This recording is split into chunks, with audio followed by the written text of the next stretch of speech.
You wake before the sun has fully risen over Baghdad, and for a moment, everything feels impossibly calm. The air is warm, the city already stirring, and you can hear distant voices drifting through the streets.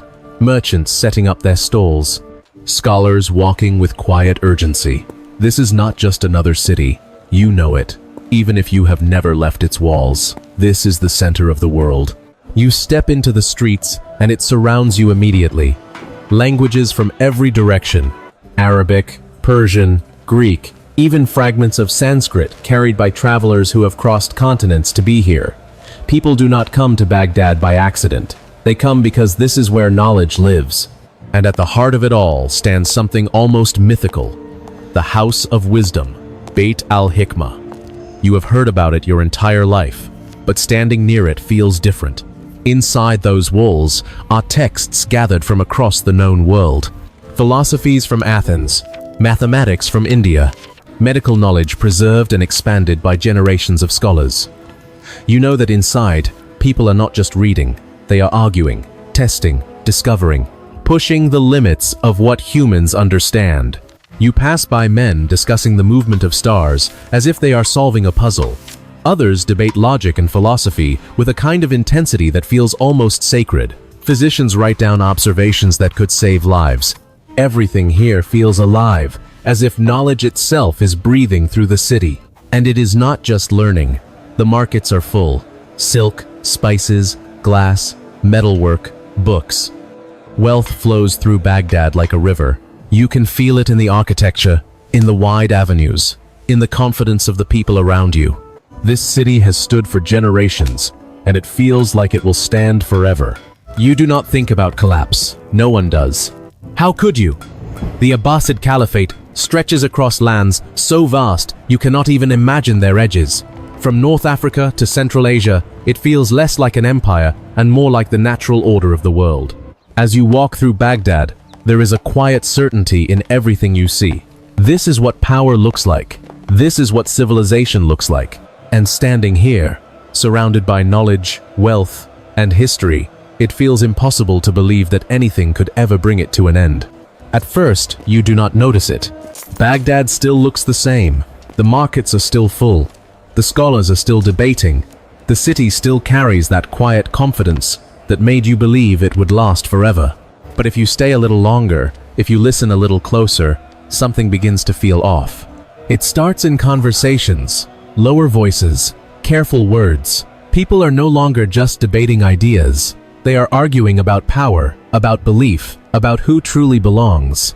The divide between Sunni and Shiite is no longer something distant or abstract. You hear it in the streets, in the mosques, in the tension between neighbors who used to greet each other without hesitation. You begin to notice how often people speak about politics with frustration instead of pride. There are whispers of conspiracies, of officials working against each other instead of for the city. The unity that once held everything together feels thinner now, like something stretched too far. And then, there is the Caliph. You do not see him often, but you hear enough. Al-Mustasim, the leader of what was once the most powerful empire on earth. People do not speak of him with fear or admiration. They speak of him with doubt. Some say he is distracted. Others say he does not understand the danger surrounding him. You hear stories of a court more focused on comfort and entertainment than preparation. No one says it loudly, but you can feel it. The center is no longer strong. The army tells the same story. You see soldiers in the streets, but they do not carry the same presence you would expect from the defenders of a great empire. They are fewer, less organized. There is no sense of urgency in their movements. It feels as if they are guarding a past that no longer exists, rather than preparing for a future that is coming fast. Even the city itself begins to show signs of strain. Floods have damaged parts of Baghdad more than once. Fires have left scars that were never fully repaired. The ancient irrigation systems that once fed the surrounding lands are neglected, slowly failing. You notice areas where things simply have not been fixed, not because they cannot be fixed, but because no one has taken control long enough to do it. And then, quietly at first, you begin to hear another name: the Mongols. At first it sounds distant, almost unreal. Stories from the east, cities falling, entire regions disappearing. You want to believe these are exaggerations, the kind of stories travelers bring to make themselves sound important. But the stories do not stop. They grow more consistent, more detailed, harder to ignore. Some people are afraid, others dismiss it. After all, this is Baghdad, the heart of the Abbasid world. Surely nothing like that could reach here. But deep down, you start to feel it. Not fear yet, not panic. Just a quiet, unsettling realization. Something is wrong. And whatever is coming, the city is not ready for it. You do not see the Mongols at first. You hear them, a distant, rhythmic thunder that does not belong to weather. It grows slowly, then all at once, it is everywhere. By the time you reach the walls, the horizon is already filled with movement. Lines of riders stretching farther than you can follow. This is not a raid, this is something else, something final. Hulagu Khan has arrived. By late January 1258, the city is no longer guessing. On January 29, the siege begins. You watch as the Mongol army closes in with a precision that feels almost unreal. They do not rush, they do not hesitate. Within a single day, they build barriers around Baghdad, cutting it off completely. No one leaves, no one enters. The city that once connected the world is suddenly alone. There is one moment when it feels like you might still have a chance. You hear that a large Abbasid force is riding out to meet the Mongols. Thousands of cavalry leaving the gates, moving with purpose, with something that almost looks like confidence. For a brief second, the city holds its breath. Then the night comes. You are not there when it happens, but the story spreads before sunrise. Mongol engineers have breached the dikes along the Dujail Canal. Water rushes across the land, flooding the Abbasid camp in darkness. Horses panic. Soldiers drown where they stand. By morning, what is left of the army is cut down without resistance. You feel it immediately. That quiet realization from before. Now it has a shape. The siege tightens. The bombardment begins. Massive stones crash into the walls, over and over, with a force you can feel in your chest. Fire follows. The sky fills with smoke. You can hear the constant impact, day after day, without pause. There is no relief, no silence. By February 4, part of the city's defenses gives way. The eastern walls are breached. You do not need anyone to explain what that means. You can see it in the way people move now, faster, more desperate. The illusion of safety is gone. And still, there is no rescue. No great army coming from the wider Abbasid world. No sudden reversal. The empire that once stretched across continents is not coming to save its own capital. On February 10, it ends. The Caliph surrenders. There is no grand speech, no final stand, just a decision made too late. You hear it passed from one person to another, almost in disbelief. This is how it ends. Not with defiance, but with surrender. For a brief moment, there is a fragile hope that maybe this will spare the city. It does not. On February 13, the gates open to the Mongols, and everything you thought could not happen begins to happen, all at once. The city that felt eternal just days ago is no longer a city. It is something breaking apart in real time. You are not hearing about the fall of Baghdad. You are inside it. You run before you understand where you are going. The sound comes first. Not one sound, but too many at once. Screams, hooves, collapsing wood, something burning. You turn corners without thinking, following instinct more than direction, because there is no safe place left to reach. This is no longer a city under siege. This is a city being erased. The Mongols move through Baghdad with a speed and certainty that leaves no room for resistance. You see it happen in front of you. Doors forced open, people pulled into the streets. There is no distinction between soldier and civilian now. What matters is that you are here. You try not to look, but you cannot avoid it.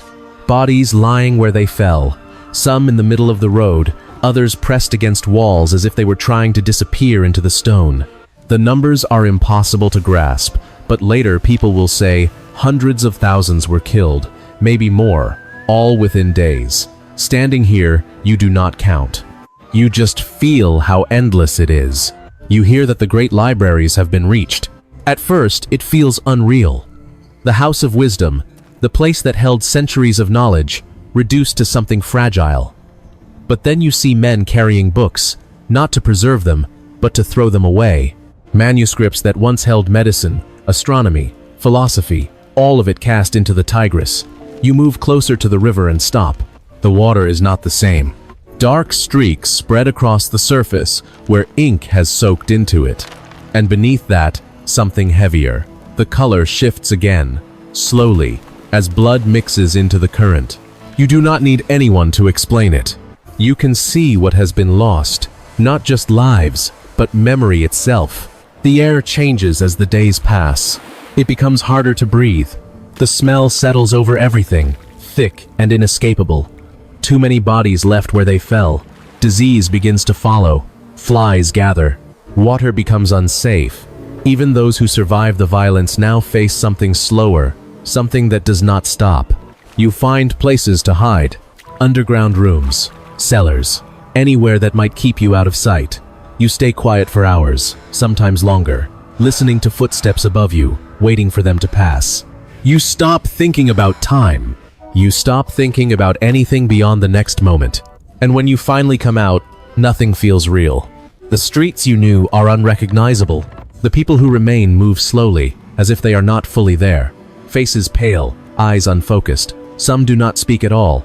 Others whisper, but not to anyone in particular. It feels like you are walking among ghosts, except you know they are still alive. You are still alive, but it does not feel like survival. It feels like something else, like you have stepped into a world that has already ended, and somehow you are still standing inside it. At some point, the noise fades. Not because the destruction has ended, but because there is nothing left to destroy. You walk through what remains of Baghdad, and it no longer feels like a city.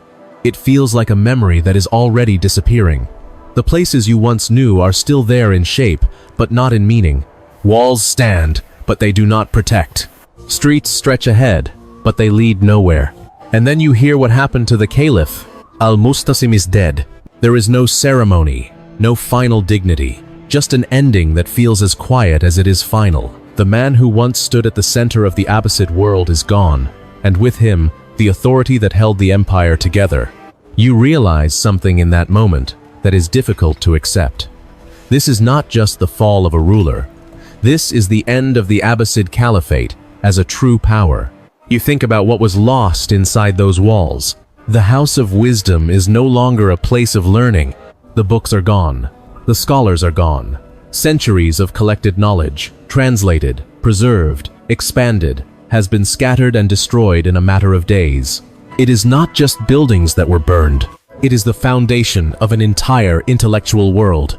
And beyond the city, the damage continues. The canals that once carried water across Mesopotamia are broken. The systems that supported farms and sustained life for generations have been deliberately destroyed. You begin to understand that this is not a temporary collapse. The land itself will struggle to recover. The prosperity that once defined this region will not return anytime soon. Power shifts quickly after that. The Mongols establish their rule here, forming what will become the Ilkhanate. At first, they are outsiders, conquerors, who reshaped everything through force. But history does not stay still. Over time, even they begin to change, eventually adopting the very religion that once defined the world they destroyed. Standing here, it is hard to process. Because what ended in Baghdad was not just a government or a dynasty, it was something much larger. For centuries, this city represented the height of human knowledge, culture, and confidence. It felt permanent. It felt untouchable. Now it is gone. And as you look around at what remains, you begin to understand the true weight of it. This was not simply the collapse of an empire. It was the end of an entire age. For me, this story is not just about the fall of a city. It is a reminder of how fragile even the greatest civilizations can be. Baghdad felt eternal, just like many powers we see today. I would really like to hear what you think about this moment in history. Was this collapse inevitable, or could it have been prevented? If you enjoy this kind of storytelling, consider subscribing to When History Broke and be part of the conversation.